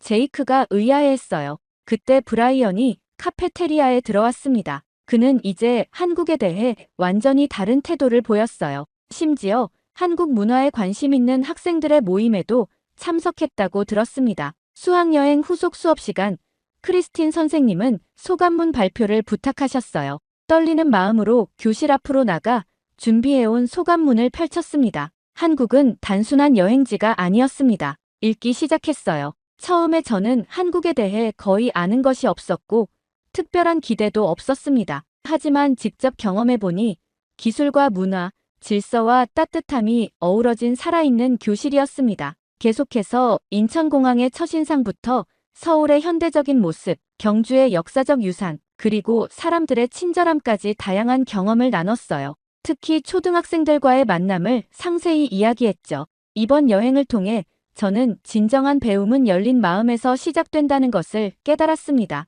우리가 알지 못하는 것을 두려워하거나 거부하는 대신 호기심과 존중으로 다가간다면 세상은 훨씬 더 풍요로워질 것입니다. 소감문을 마치자 교실에서 박수 소리가 울려 퍼졌어요. 크리스틴 선생님은 미소를 지으며 고개를 끄덕이셨습니다. 놀랍게도 다음 발표자는 브라이언이었어요. 그는 자신의 편견이 어떻게 깨어졌는지, 한국의 어떤 부분이 자신에게 깊은 인상을 남겼는지 솔직하게 이야기했습니다. 특히 한국의 공동체 의식과 상호 존중의 문화에 감명받았다고 말했죠. 발표가 끝난 후 브라이언이 다가와 말했어요. 에단, 내가 처음부터 열린 마음을 가졌던 게 정말 현명했던 것 같아. 난 너무 많은 선입견을 가지고 있었어. 미소 지었습니다. 중요한 건 지금이야. 우리 모두 이번 여행을 통해 많이 배웠잖아. 그날 저녁 침대에 누워 천장을 바라보며 생각했어요. 한국으로의 여행은 단순히 지리적 이동이 아니라 내면의 여정이기도 했습니다. 가장 큰 발견은 낯선 문화 속에서 발견한 공통된 인간성이었어요. 서로 다른 언어를 사용하고 다른 음식을 먹고 다른 역사를 가졌지만 결국 우리는 모두 같은 희망과 꿈을 품은 사람들이라는 것을 깨달았죠. 창밖의 별을 바라보며 생각했습니다. 세상을 바꾸는 건 지식이 아니라 이해구나. 일기장을 꺼내 마지막 페이지에 이렇게 적었어요. 한국에서의 일주일은 제 인생에서 가장 값진 시간 중 하나였습니다. 낯선 나라에서 배운 것들이 제 삶을 더 풍요롭게 만들었어요. 이제는 모든 문화를 열린 마음으로 바라보게 되었죠. 한국 사람들의 따뜻한 환대와 정성에 깊은 감사를 느낍니다. 언젠가 꼭 다시 방문하고 싶은 나라입니다. 이제는 진정 코리안 드림의 시대가 왔음을 믿습니다. 일기장을 덮으며 미소 지었습니다. 눈을 감고 한국에서의 모든 순간들을 다시 한번 떠올렸어요. 맛있는 음식들, 아름다운 풍경들, 친절한 사람들, 그리고 무엇보다 제 마음속에 자리 잡은 소중한 교훈들. 앞으로 어떤 낯선 문화와 만나더라도 한국에서 배운 열린 마음과 존중의 자세로 대할 것을 다짐했습니다. 정말 믿을 수 없는 일이 벌어졌습니다. 틱톡에 올라온 유명인의 영상으로 인해 중국이 발칵 뒤집혔다고 합니다. 영상 업로드 이후 한국을 향한 조롱과 분노가 폭발하고 수백만 명이 진실을 알게 되었다고 환호할 정도였다고 하는데요. 하지만 얼마 뒤 또 다른 영상에 등장하면서 그들의 분노는 침묵으로 바뀌어 버렸다고 하죠. 이 과정을 지켜본 저명한 미디어 학자는 이런 발언까지 했다고 합니다. 我们要同心协力，一道推动构建人类命运共同体。 대체 무슨 일이 있었던 걸까요? 안녕하세요. 저는 중국의 틱토커 진아오입니다. 베이징에서 활동하며 일상과 여행 콘텐츠를 주로 올리고 있죠. 그날도 평소처럼 콘텐츠 아이디어를 찾고 있었습니다. 스마트폰을 들여다보며 중국 틱톡 인기 영상들을 훑어보는데 눈에 띄는 제목이 하나 있었어요. 한국의 실체. 이게 진짜다. 확인해보니 조회수는 이미 800만을 넘어가고 있었죠. 영상을 올린 사람은 웨이보입니다. 중국에서 꽤 유명한 보수적 성향의 틱토커였어요. 그는 자극적인 콘텐츠로 인기를 얻고 있었죠. 호기심에 영상을 클릭했습니다. 웨이보는 영상에서 비꼬는 듯한 미소를 지으며 한국에 대해 말하고 있었어요. 한국은 겉만 번지르르한 나라라는 주장이었습니다. 기술도 문화도 모두 허세에 불과하다고 했어요. 그들이 자랑하는 첨단 기술은 모두 미국과 일본에서 배운 것이며 K-팝은 중국 음악을 그대로 베낀 것이라 주장했습니다. 전 영상을 보며 고개를 끄덕였어요. 사실 저도 한국에 대해 깊이 생각해 본 적은 없었지만 웨이보의 말이 어느 정도 맞다고 느꼈습니다. 한국 드라마나 음악은 중국에서도 인기가 있지만 그게 과연 대단한 건지 의문이 들었기 때문이죠. 웨이보는 계속해서 말했어요. 최근 한국에서 공개된 8분짜리 다큐멘터리가 있는데 한국의 일상을 미화한 영상이라고 했습니다. 그는 이것이 완전히 연출된 거짓말이라 주장했어요. 그 다큐멘터리의 일부를 보여주며 조롱했습니다. 깨끗한 거리, 질서 있는 대중교통,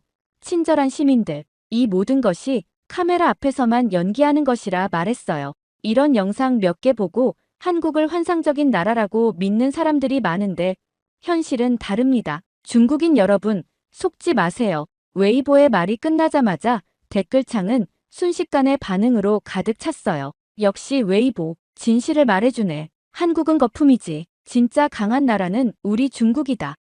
저 다큐는 명백한 선전물이야. 이런 댓글들이 줄을 이었습니다. 저는 댓글들을 훑어보며 생각에 잠겼어요. 이렇게 반응이 좋은 주제라면 저도 한국 관련 콘텐츠를 한번 만들어볼까 하는 생각이 들었습니다. 제 팔로워 수는 20만 정도로 웨이보의 500만에 비하면 적지만 이런 주제라면 관심을 끌 수 있을 것 같았어요. 스마트폰을 내려놓고 메모장을 펼쳤습니다. 한국의 실체 같은 자극적인 제목으로 영상을 만들면 어떨까 생각했어요. 하지만 그러려면 자료가 필요했죠. 웨이보처럼 단순히 비판만 하는 건 제 스타일이 아니었습니다. 인터넷에서 한국 관련 기사들을 찾아보기 시작했어요. 부정적인 내용도 있었고 긍정적인 내용도 있었습니다. 하지만 확실한 건 제가 한국에 직접 가본 적은 없다는 사실이었어요. 그래서 저는 결국 웨이보의 영상에서 본 내용들을 바탕으로 콘텐츠 구상을 하고 있었죠. 한국은 과연 어떤 나라일까?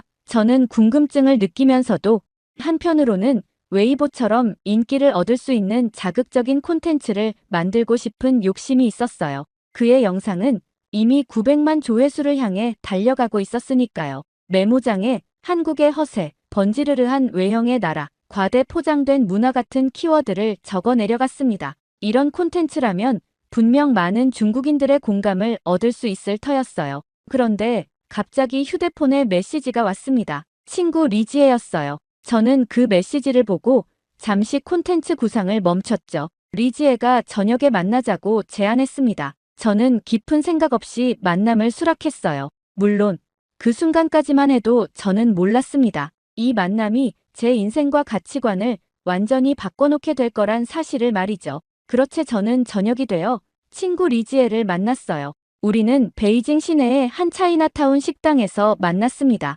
리지에는 저와 대학 동창으로 현재는 무역회사에서 일하고 있죠. 국제 비즈니스를 담당하는 그는 여러 나라를 출장 다니며 넓은 시야를 가지게 되었습니다. 식당에 앉아 메뉴를 보면서 저는 솔직한 마음을 털어놓았어요. 나도 한국 관련 영상 하나 찍어볼까? 요즘 반응도 좋고. 리지에의 표정이 변했습니다. 그는 웨이보의 영상에 대해 알고 있었어요. 저는 계속해서 제 계획을 설명했죠. 웨이보의 스타일을 따라 자극적인 영상을 기획하고 있다고요. 그런데 리지에의 반응은 예상과 달랐습니다. 넌 한국 안 가봤잖아. 영상만 보고 판단하지 마. 리지에의 직설적인 말에 저는 잠시 당황했어요. 그는 계속해서 말을 이어갔습니다. 나 작년에 출장 갔다 왔는데 생각보다 괜찮은 게 많더라. 음식이 나오고 우리는 대화를 이어갔어요. 리지에의 이야기를 들으며 저는 점점 혼란스러워졌죠. 한국의 지하철은 매우 깨끗하고 정확했다고 합니다. 거리도 쓰레기 하나 없이 정돈되어 있었고 사람들은 친절했다고요. 특히 디지털 결제 시스템과 공공 서비스의 효율성에 놀랐다고 했어요. 저는 잠시 생각에 잠겼습니다. 웨이보의 영상에서 본 한국과 리지에가 경험한 한국이 같은 나라인지 의문이 들었어요. 정말. 그럼 내가 직접 가보지 뭐. 제 말에 리지에는 놀란 표정을 지었습니다. 그러더니 곧 환하게 웃으며 말했어요. 진짜로. 그게 맞지. 영상보다 실물이 진짜니까. 리지에는 제 표정을 보고 웃었습니다. 그는 직접 보지 않고 판단하는 것은 위험하다고 말했어요. 영상만으로는 한 나라의 진짜 모습을 알 수 없다고 했죠. 그의 말에 저는 고개를 끄덕였습니다. 맞는 말이었어요. 저는 지금까지 다른 사람의 시선으로만 한국을 바라보고 있었습니다. 집에 돌아와 다시 틱톡을 열었어요. 웨이보의 영상은 이제 1000만 조회수를 돌파했고 댓글은 여전히 열띤 공감으로 가득했죠. 하지만 자세히 들여다보니 웨이보는 실제로 한국에 가본 적이 없다는 댓글도 보였습니다. 그저 인터넷에서 찾은 정보와 자신의 편견을 바탕으로 콘텐츠를 만들고 있었던 거예요. 이런 사실을 깨닫자 제 콘텐츠 방향에 대한 고민이 깊어졌습니다. 진정한 크리에이터라면 사실에 기반한 정보를 제공해야 하지 않을까요? 남들의 말만 듣고 판단하는 것은 책임감 있는 태도가 아니라는 생각이 들었어요. 그날 이후 제 콘텐츠에는 확실한 방향이 생겼습니다. 다른 사람의 시선이 아닌 제 눈으로 직접 본 한국을 팔로워들에게 전달할 것이죠. 그것이 진정한 크리에이터의 역할이라고 생각했습니다. 저는 빠르게 여행 준비를 시작했어요. 가장 먼저 한국에 대한 기본 정보를 찾아보았습니다. 인구, 면적, 주요 도시, 역사 등 객관적인 사실들을 공부했죠. 선입견 없이 접근하고 싶었기 때문입니다. 웨이보의 영상도 다시 한번 꼼꼼히 분석했어요. 그가 비판한 부분들이 실제로는 어떤지 직접 확인할 계획을 세웠습니다. 리지에가 추천해준 장소들도 리스트업했어요. 서울의 주요 관광지보다는 일상적인 공간들이 많았습니다. 지하철역, 카페, 공원, 주택가 등 현지인들의 실제 생활을 볼 수 있는 곳들이었죠. 이런 곳들이야말로 한 나라의 진짜 모습을 보여준다고 생각했어요.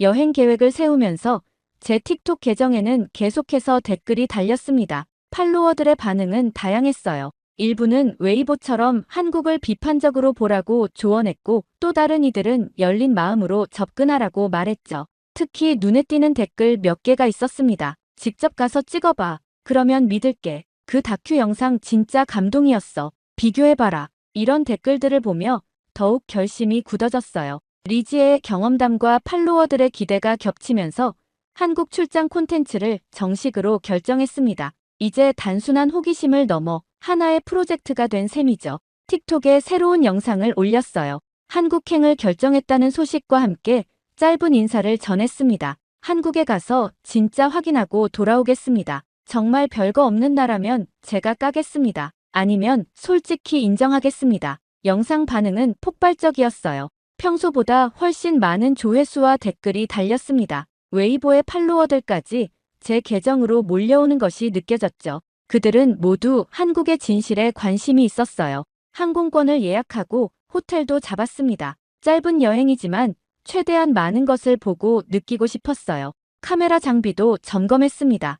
고화질 카메라와 유튜브용 짐벌, 그리고 휴대용 마이크까지 모든 준비를 마쳤죠. 출발 전날 밤 웨이보의 영상에서 비판받았던 그 8분짜리 다큐멘터리를 다시 한번 봤어요. 한국의 일상을 담은 이 영상이 과연 연출된 것인지 아니면 진짜 한국의 모습인지 궁금했습니다. 내일이면 그 답을 찾을 수 있을 것이라 기대했죠. 여행 가방을 정리하면서 스스로에게 다짐했어요. 어떤 선입견도 갖지 않겠다고, 있는 그대로의 한국을 보고 느끼겠다고, 그리고 그 진실을 팔로워들에게 전하겠다고 말입니다. 그렇게 마침내 저는 인천국제공항에 도착했습니다. 비행기에서 내리자마자 느껴지는 공기가 달랐어요. 깨끗하고 쾌적한 느낌이었죠. 공항 내부로 들어서며 첫 인상에 놀랐습니다. 너무 깨끗하고 정돈되어 있었어요. 출입국 심사대로 향했습니다. 중국과 달리 모든 것이 자동화되어 있었어요.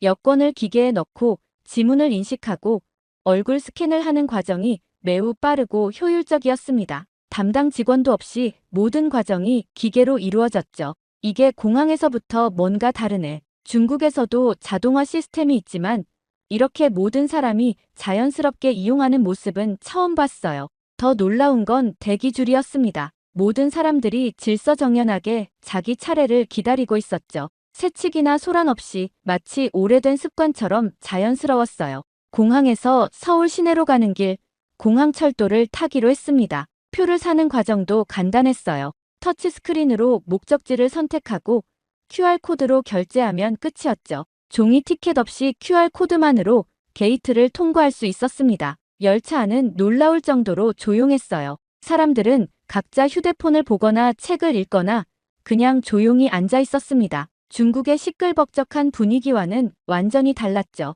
창밖으로 보이는 풍경도 정돈되어 있었어요. 무질서하게 늘어선 건물들이 아닌 계획적으로 지어진 도시의 모습이었습니다. 서울역에 도착해 지하철로 갈아탔어요. 지하철 노선도를 보고 또 한 번 놀랐습니다. 복잡해 보이지만 매우 체계적이었죠. 각 노선이 색깔로 구분되어 있고 한글과 영어, 중국어까지 안내되어 있었어요. 외국인도 쉽게 이용할 수 있게 배려한 모습이었습니다. 지하철 안에서 가장 인상적이었던 건 노약 좌석이었어요. 눈에 띄게 다른 색상으로 표시된 이 좌석은 항상 비워져 있었습니다. 필요한 사람을 위해 자발적으로 비워두는 문화가 있었죠. 중국에서는 상상하기 어려운 모습이었어요. 이건 시스템이 아니라 문화 수준이야. 호텔에 짐을 풀고 잠시 쉰 후 근처 카페를 방문했습니다. 프랜차이즈 카페였지만 분위기가 달랐어요. 조용하고 정돈된 공간에서 많은 젊은이들이 공부하고 있었습니다. 에어컨 소리 외에는 거의 소리가 들리지 않았죠.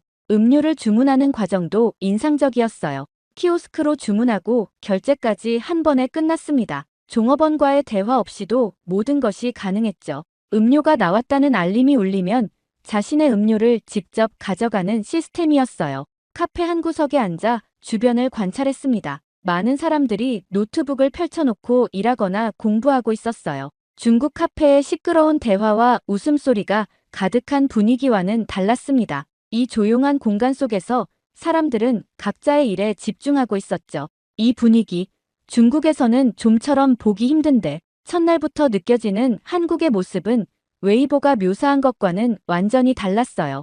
이것이 카메라를 위한 연출이 아니라 실제 일상이라는 점이 놀라웠습니다. 제가 지금 경험하는 이 모든 것을 어떻게 담아낼지 고민되었죠. 하지만 확실한 건 웨이보의 영상은 한국의 진짜 모습과는 거리가 멀다는 사실이었어요. 둘째 날, 서울 시내의 공공도서관을 방문했어요. 평범한 도서관일 거라 생각했는데 들어서자마자 놀라움의 연속이었습니다. 입구에서는 전자출입 시스템으로 방문자를 관리하고 있었죠. 회원증을 스캔하거나 모바일 앱으로 체크인하는 방식이었어요. 내부는 더 인상적이었습니다. 책을 찾는 검색 시스템부터 대출, 반납까지 모두 자동화되어 있었어요. 무인 반납기에 책을 넣으면 자동으로 처리되고 그 자리에서 바로 대출 기록이 정리되었죠. 도서관 직원은 소수만 있었고 대부분의 과정이 사용자 스스로 할 수 있게 되어 있었습니다. 이런 도서관, 중국에도 몇 개 없는데 공간 구성도 놀라웠어요. 조용한 독서실, 그룹 스터디룸, 디지털 자료실 등 목적에 맞게 다양한 공간이 마련되어 있었습니다. 무료 와이파이는 기본이고 태블릿까지 대여해주는 서비스도 있었어요. 심지어 휴게 공간에서는 음료도 마실 수 있었죠. 도서관을 나와 거리를 걷다가 초등학교 앞 스쿨존을 지나게 되었습니다. 그곳에서 본 AI 기반 어린이 보호 시스템에 또 한 번 놀랐어요. 카메라가 어린이를 인식하면 자동으로 경고등이 켜지고 주변 차량의 감속을 알리는 시스템이었죠. 한 차량이 스쿨존에 진입하자 자동으로 속도가 줄어드는 모습이 보였습니다. 음성 안내까지 작동되었어요. 어린이 보호구역입니다. 서행하세요. 모든 운전자가 자연스럽게 이를 따르는 모습이 인상적이었죠. 아이들 보호를 이렇게 체계적으로 하다니. 점심을 먹으러 들른 무인 편의점에서도 놀라움은 계속되었어요. 문을 열고 들어가기 위해 QR코드를 스캔했습니다. 편의점 내부에는 직원이 없었죠. 모든 상품에는 RFID 태그가 부착되어 있어 계산대에 올려놓기만 하면 자동으로 인식되었어요. 결제도 간단했습니다. 터치스크린에서 결제 방법을 선택하고 카드를 대거나 QR코드로 모바일 결제를 하면 끝이었죠. 영수증도 필요 없다면 종이를 아끼기 위해 발급하지 않는 옵션도 있었어요. 기술도 기술이지만 이 신뢰가 부럽다. 가장 놀라운 건 이런 무인 시스템을 이용하는 사람들의 태도였습니다. 아무도 감시하지 않는데도 모든 사람이 정직하게 결제하고 나왔어요. 물건을 훔치거나 시스템을 속이려는 사람이 없었죠. 사회적 신뢰가 기술보다 더 중요한 기반이라는 걸 느꼈습니다. 오후에는 작은 공원에 들렀어요. 그곳에서 본 풍경은 기술적인 놀라움과는 또 다른 감동을 주었습니다. 아이들이 놀이터에서 뛰어놀고 노인들이 벤치에 앉아 평화롭게 대화를 나누는 모습이었죠. 세대 간의 조화로운 공존이 느껴졌어요. 한 할아버지가 놀이터에서 넘어진 아이에게 다가가 일으켜 세워주는 모습이 눈에 들어왔습니다. 아이의 부모가 아닌데도 자연스럽게 도움을 주고 아이도 거리낌 없이 그 도움을 받아들이는 모습이 인상적이었어요. 진짜 감동은 이런 일상 속에 있네. 저는 벤치에 앉아 그 평화로운 풍경을 한참 지켜봤습니다. 웨이보의 영상에서 본 한국과는 너무도 다른 모습이었어요. 여기서 보이는 것은 연출된 모습이 아닌 자연스러운 일상의 모습이었죠. 이런 디테일한 부분들이 한 사회의 진짜 모습을 보여준다는 생각이 들었습니다. 셋째 날, 저는 일찍 일어나 서울의 아침 출근 시간을 경험해보기로 했어요. 사람들이 가장 많은 시간에 지하철을 타면 진짜 모습을 볼 수 있을 것 같았습니다. 북적이는 지하철역에 도착했지만 예상과 달리 소란스럽지 않았죠. 사람들은 질서정연하게 줄을 서서 열차를 기다리고 있었어요. 열차가 도착하자 먼저 내리는 사람들을 기다린 후에 차례대로 탑승했습니다. 중국에 밀치고 서두르는 모습과는 확연히 달랐죠. 지하철 안에서 가장 인상적이었던 건 노약자석이었어요. 항상 비어있는 이 좌석들. 필요한 사람이 나타나면 자연스럽게 자리를 양보하는 문화가 정착되어 있었습니다. 강제나 감시가 아닌 자발적인 배려였죠. 한 젊은 여성이 노인이 타자 즉시 일어나 자리를 양보하는 모습이 눈에 들어왔어요. 그 노인은 고개를 숙여 감사 인사를 했고 젊은 여성은 미소로 답했습니다. 어색함 없이 자연스러운 교류였죠. 세대 간 단절이 아니라 연결이 느껴져. 점심시간 한 식당에 들어갔어요. 그곳에서도 세대 간 교류가 자연스럽게 이루어지고 있었습니다. 젊은이들이 어르신에게 웃으며 대화를 나누는 모습이 보였죠. 단순한 예의가 아닌 진정한 존중이 느껴졌어요. 식사를 마치고 나와 길을 걷다가 저는 길을 잃고 말았습니다. 지도 앱을 보고 있는데 갑자기 한 고등학생으로 보이는 학생이 다가왔어요. 그는 제가 길을 찾고 있다는 것을 눈치챈 듯 했습니다. 그 학생은 유창한 영어로 저에게 도움을 제안했어요. 제가 중국인이라고 하자 중국어 단어 몇 개를 섞어가며 길을 안내해 주었습니다. 그는 제가 목적지에 제대로 찾아갈 수 있도록 지하철역까지 데려다 주었죠. 이건 그냥 친절이 아니라 교육이 잘 된 사회의 결과야. 그 학생과 헤어진 후 저는 한동안 생각에 잠겼어요. 웨이보가 비판했던 한국의 모습은 어디에도 보이지 않았습니다. 오히려 제가 경험한 한국은 질서와 배려, 효율성이 조화롭게 공존하는 사회였죠. 지하철역에서 우연히 한 노부부를 만났어요. 그들은 지하철 노선도를 보며 어디로 가야 할지 고민하고 있었습니다. 저는 용기를 내어 서툰 영어로 도움을 제안했죠. 그들은 제게 감사하다며 한국어로 뭔가를 알려주려 했어요.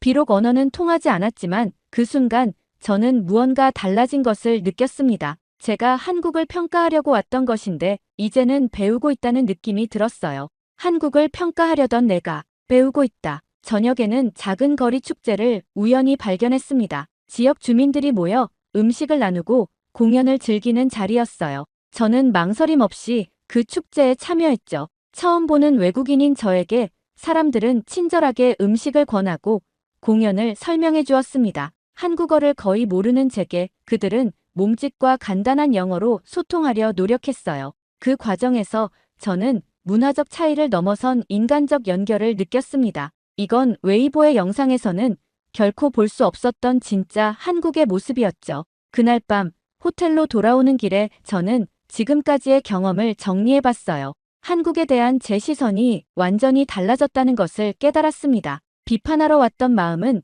어느새 존경과 배움의 마음으로 변해 있었죠. 넷째 날, 서울의 주택가를 산책하며 동네 구석구석을 살펴보기로 했어요. 관광지가 아닌 현지인들의 일상이 펼쳐지는 곳에서 진짜 한국을 볼 수 있을 것 같았습니다. 좁은 골목길을 걷다가 한 안내문이 눈에 들어왔죠. 무료 건강검진 안내. 공공보건소에서 실시하는 건강검진 안내문이었어요. 놀라운 건 외국인도 이용 가능하다는 내용이었습니다. 호기심에 보건소 안으로 들어가 봤죠. 무료 검진, 외국인도 가능하다고. 내부는 깨끗하고 정돈되어 있었어요. 자동화된 측정기기들이 곳곳에 배치되어 있었습니다. 혈압, 체지방, 시력 등을 직접 측정할 수 있는 시스템이었죠. 안내 직원이 친절하게 다가와 설명을 시작했어요. 외국인도 등록하면 받으실 수 있어요. 직원은 영어로 자세히 설명해 주었습니다. 한국에 체류하는 외국인들을 위한 기본적인 의료 서비스가 준비되어 있다고 했어요.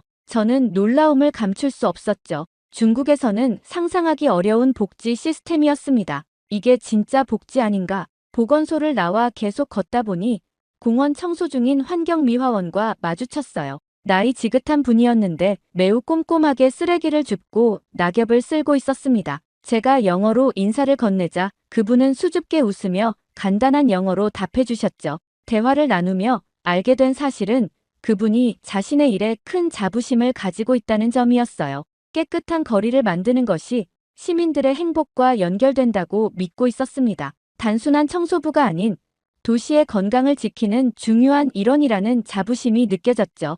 깨끗한 거리에 보람을 느낍니다. 그분의 말이 제 마음에 깊이 와닿았어요. 어떤 직업이든 존중받고 자부심을 가질 수 있는 사회. 그것이 한국의 숨겨진 힘이라는 생각이 들었습니다. 직업에 자부심을 가지는 이 모습, 존경스럽다. 오후에는 번화가로 나갔어요. 복잡한 횡단보도 앞에서 신호를 기다리는데 한 배달 오토바이 기사가 눈에 띄었습니다. 바쁜 시간대임에도 그는 정지선에서 확실히 멈추고 보행자들이 모두 건너갈 때까지 기다렸어요. 빨간 신호가 켜진 후에도 마지막 보행자가 안전하게 건널 때까지 출발하지 않았죠. 중국에서는 종종 배달원들이 신호를 무시하고 속도를 내는 모습을 봤는데 이 기사의 행동은 완전히 달랐습니다. 배달 시간에 쫓기면서도 안전과 규칙을 우선시하는 모습이 인상적이었어요. 속도보다 배려를 우선하는 문화. 이게 강한 사회다. 이후 어린이집 앞을 지나게 되었어요. 학교 시간이었는지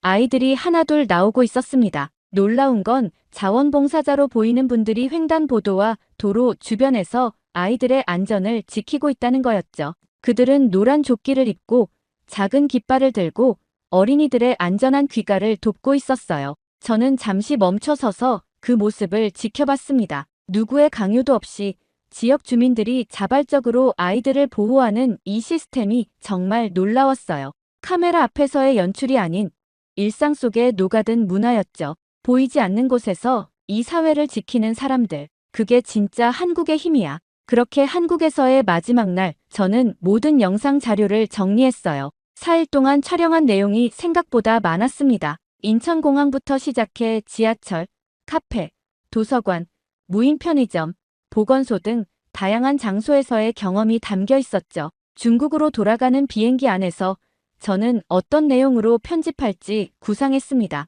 처음 계획은 웨이보처럼 비판적인 시각의 영상을 만드는 것이었어요. 하지만 지금의 제 마음은 완전히 달라져 있었죠. 베이징에 도착하자마자 편집 작업에 착수했습니다. 밤을 새워가며 영상을 다듬었어요. 진실된 내용을 전달하고 싶었죠. 화려한 효과보다는 있는 그대로의 한국 모습을 담으려 노력했습니다. 편집을 마치고 영상 제목을 고민했어요. 여러 가지 후보를 적어보다가 마침내 결정했습니다. 웨이보 씨, 당신이 틀렸습니다. 한국은 진심이었습니다. 제목만으로도 논란이 될 것을 알았지만 제가 경험한 진실을 전하고 싶었어요. 마지막으로 영상을 검토한 후 업로드 버튼을 눌렀습니다. 이제 팔로워들의 반응만 기다리면 되었죠. 영상은 놀라운 속도로 조회수가 올라갔어요. 1시간 만에 10만 뷰를 돌파했습니다. 댓글도 폭발적으로 달리기 시작했죠. 대부분의 반응은 예상 밖이었어요. 이게 진짜다. 나도 한국 가봤는데 정말 그래. 감동받았다. 편견 없이 보여줘서 고마워. 직접 보고 바뀐 마음, 진심이 느껴진다. 물론 부정적인 댓글도 있었습니다. 웨이보의 팬들은 제가 돈을 받고 좋게 포장한 것이라고 비난했어요. 하지만 그런 댓글보다 제 경험에 공감하는 반응이 훨씬 많았죠.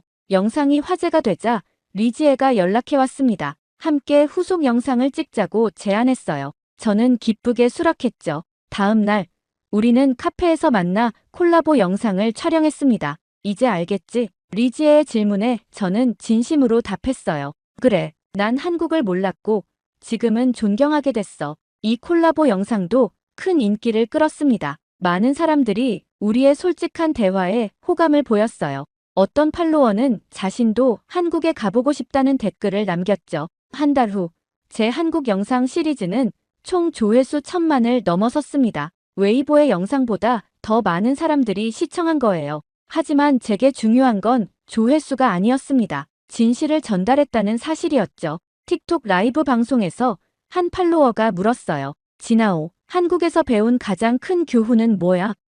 저는 잠시 생각한 후 답했습니다. 한국은 나에게 단순한 나라가 아니라 하나의 교훈이었습니다. 직접 경험하기 전에 판단하지 말아야 한다는 것, 그리고 진정한 발전은 화려한 외관이 아닌 사람들의 마음가짐에서 온다는 것을 배웠죠. 많은 팔로워들이 이 말에 공감한다는 반응을 보였어요. 저는 방송을 마무리하며 마지막 인사를 전했습니다. 이젠 제가 한국을 이야기할 자격이 조금은 생긴 것 같습니다. 하지만 여전히 배울 것이 많습니다. 앞으로도 편견 없이 진실을 전하는 크리에이터가 되겠습니다. 웨이보는 제 영상에 어떤 반응도 보이지 않았어요. 하지만 그건 중요하지 않았습니다. 제가 전하고 싶었던 건 누군가를 비판하는 것이 아니라 제가 경험한 진실이었으니까요. 그리고 그 진실은 이제 많은 사람들에게 전해졌습니다. 마지막 영상에서 저는 진심 어린 감사의 마음을 전했어요. 한국에서 만난 모든 분들께 감사드립니다.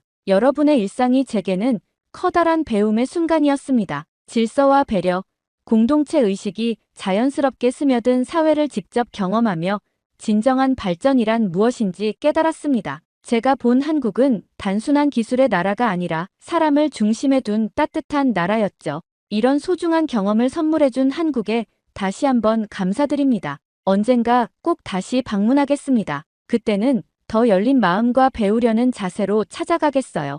이 마지막 말에 수많은 중국인 팔로워들이 공감의 댓글을 남겼습니다. 그리고 놀랍게도 한국 시청자들도 중국어와 영어로 감사 인사를 전해왔어요. 작은 여행이 두 나라 사람들 사이에 작은 다리를 놓은 듯한 기분이 들었습니다. 저는 이 모든 과정을 통해 콘텐츠 크리에이터로서 그리고 한 사람의 인간으로서 더 성장했음을 느꼈어요.